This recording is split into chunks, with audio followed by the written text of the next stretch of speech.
My earliest memories from my childhood were of my mom and I, strolling down the docks of Coney Island, dragging me to my first day of preschool, scolding me when my teacher outed me for pushing a kid down our recess, comforting me when the tooth fairy forgot to leave money under my pillow.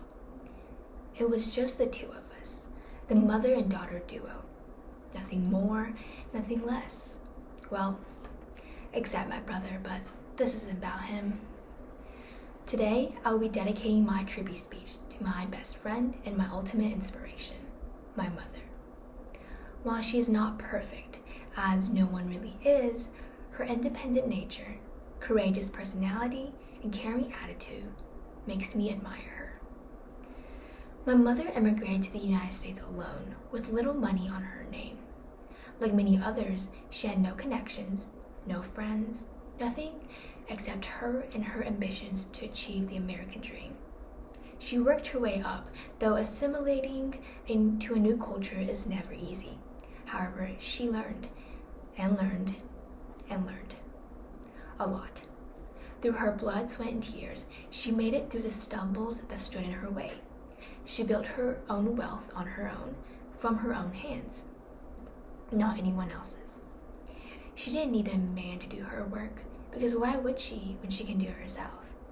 No, my mother did not need a man because she was self-sufficient. She started from the bottom and worked her way up all by herself. If she can do that, what couldn't she do? Aside from her independency, my mother is one of the bravest people I know. Raising one kid is hard enough, much less two kids who love to cause trouble. At her status as a single mother and bam, triple the trouble. I remember the day when she received a call that announced the death of her father, my grandfather. Most people's reaction would be to cry. My mother didn't. No, she held in her tears, because what would our reaction be if we saw our mother break down? No, my mother wore a brave face and held in her tears until we went to bed. She stood strong for us. As she is brave, she is caring. My mother filled our house with love and unforgettable memories. Even on the busiest days, when her work monopolized her life, she made time for my brother and I. Spare time that she rarely had. But for her, there was always time for us. That nature didn't stay dormant under our roofs. Whenever our relatives would fall under financial instability, my mother would extend her help, offering what she could and sometimes more.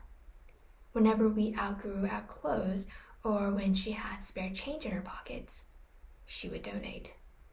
Because in her views, small things such as these can make a big difference in someone else's life. She was always more of a giver. To wrap things up, my goal today was to dedicate this speech to my mother.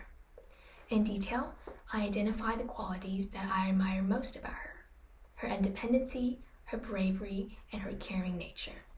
My mother is and will always be my pillar of support.